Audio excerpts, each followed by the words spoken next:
Welcome back to Oh, the Jank, and it's going to be a fragrant one today indeed, as we are back on the Xbox project, and we have an unusually high concentration of really shitty junk here in order to accomplish that goal of figuring out what's wrong with the hard drive, this hard drive. So in the last episode, we created this unholy Eeprom reader here, slash writer actually, because you can also write with these things. And we're going to plug it in and try it out on this old Windows 7 computer that has a serial port. And we are also going to test two versions of the Pony Prog program, the 32 bits and 64-bit version released in 2017. And we're also going to test this two ways, one with a StarTech serial to USB adapter and an actual serial port plugged directly in a motherboard that you might actually have on your computer unknowingly. I'm going to let you know how to figure that out. I have my reservations on this thing, not because it's not a good product, but because for what we're about to do, I've read some mixed at best reports on whether these are going to work or not. Now, since this is a Windows 7 PC, I had to manually install the correct driver for this thing, which is available on StarTech's website. And there's also a PDF that will explain to you how to manually do it because the automated installer didn't seem to work. However, I used Pony Prog, which we're gonna go over later, to just test the COM port. I could not get a reading on it. So I have not tested it with the Xbox, but it's not looking too good. And these are not cheap, at least not as cheap as a motherboard header, plug and cable, which you would be surprised to know that a lot of modern computers still have. It's just not, there's just nothing in it.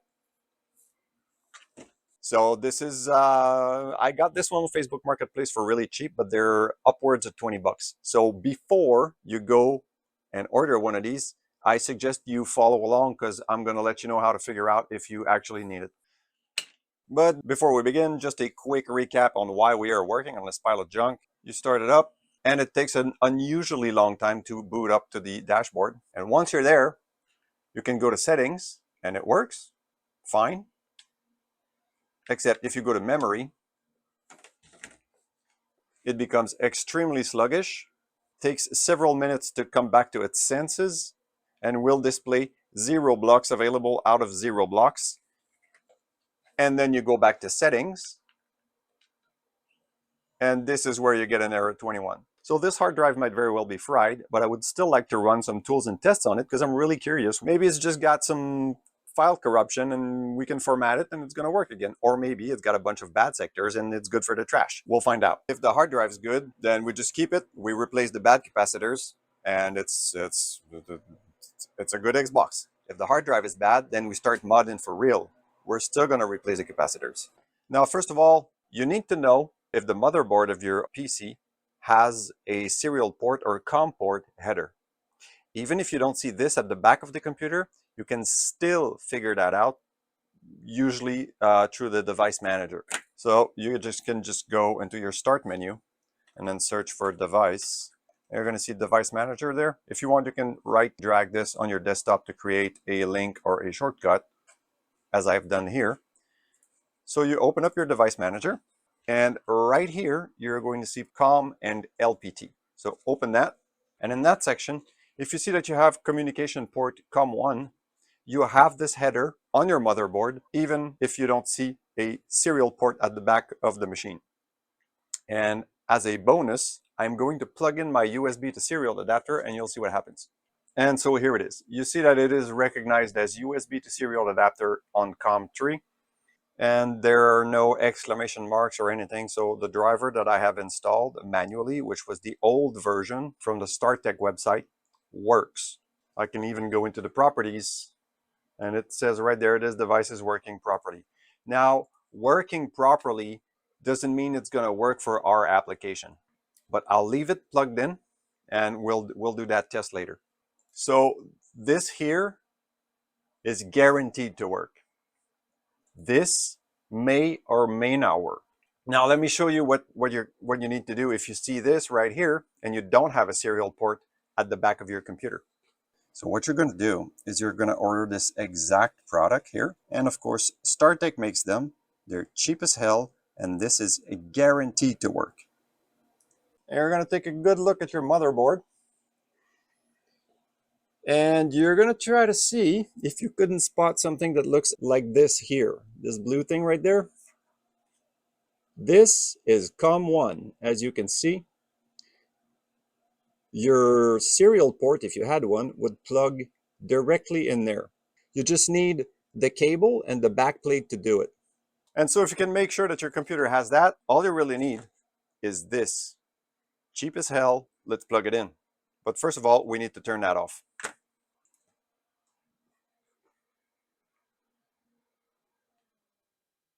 All right, so computer is shut down. Let's turn off the power supply completely. Switch at the back as usual. There you go. Now we're gonna plug that in.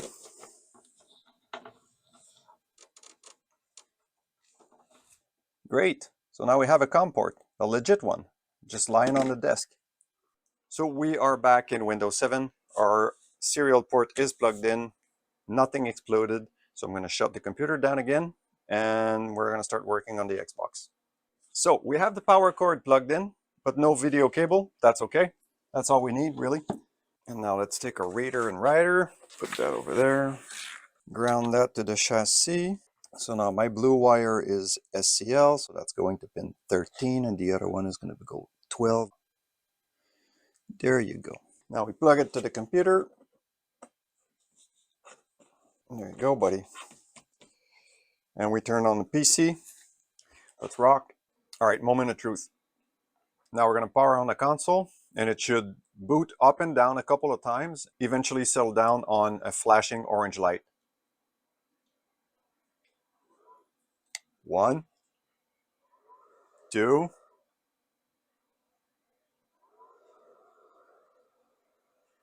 and 3. Yay! Amazing. So as I understand it, it's now in service mode, which means the only way to turn it off would be to pull the cable off the console, which is a bad idea, or turn off the PC, which is going to turn off the console, and I'm awfully curious to try this out. So I'm going to turn off the computer and see if that works. Oh, there it is. It's off. Amazing. All right, let's do the thing this time.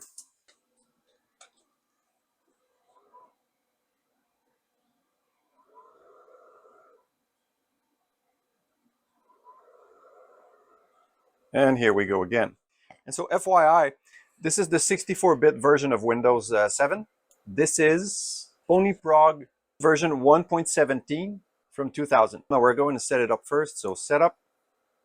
And I'm using the Eeprom reader from my actual serial port native to the motherboard, so it's COM1. That seems okay. We're going to calibrate it.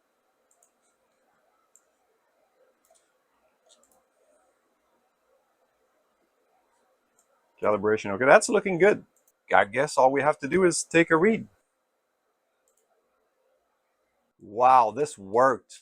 That is fucking fantastic. Amazing. All right, so we're going to save this. Eeprom, there you go. I'm going to try Pony Prog 64 now.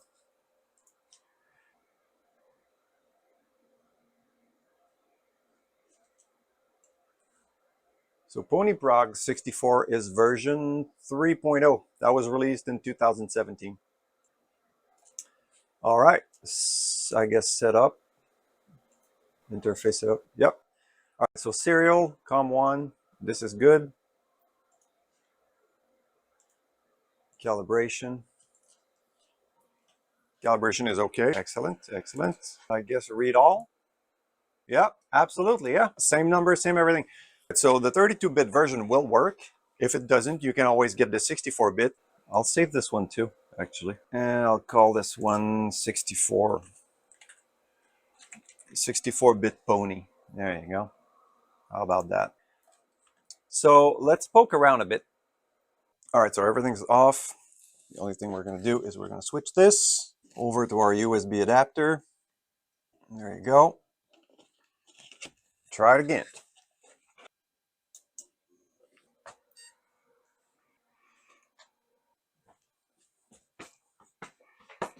And we are back. Let's fire up the Xbox. Service mode still works. All right, so our adapter is COM3. Let's go into options and setup. I can't even select it.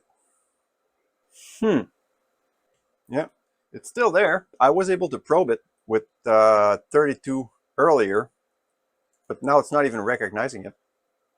That is super sus. Let's try 64. Interface, let's go COM3. This is good. Say OK. Calibrate. Calibration is OK. So let's go back and probe. And the test is failing. All right. My hopes are low. Let's read. Communication port not available. That's not looking too good. The port is just not available at all. I'm kind of surprised by this because I've used these adapters at work quite a few times and I've never really had any problem with them. I guess what we're doing here is super fucking advanced hacking, like totally Y2K. I expect the police to knock any moment now. Another day, another successful project here at the Jank. And actually, I'm really happy about this. I'm surprised that it worked on first try. These tutorials on YouTube are really good. These people are amazing, and they're going to make you do things that you didn't even know you could do. Even if you can't do it, still try. Go, get out there and fail at shit. It'll make you a better person. The next step now is going to be to scan our hard drive. To be honest, I'm just glad that I have the Eeprom dumped on this old computer. We may or may not need it. I don't know. I don't care. I'm just glad we did this. It worked. It was fucking awesome. Now, I believe we're going to be running these hard drive tools by hot swapping the hard drive, the Xbox hard drive to the PC once it's been unlocked by the Xbox itself. I mean, why not? Right? There's another guy on YouTube who has a really good tutorial series on how to like investigate your Xbox hard drive and how to scan it for problems. This is, a spoiler alert, another reason why it's a good idea to dig out your old PCs from the attic if you're going to start messing around with Doji Xboxes. This, to me, is more fun. And once we figure out what we want to do with this thing, then we'll actually replace the capacitors and get a really solid system going. So with that said, it's January 1st. We're in 2026. Happy New Year, everyone. Thanks for watching. Really appreciate it. Stay tuned for whatever the fuck happens with this thing.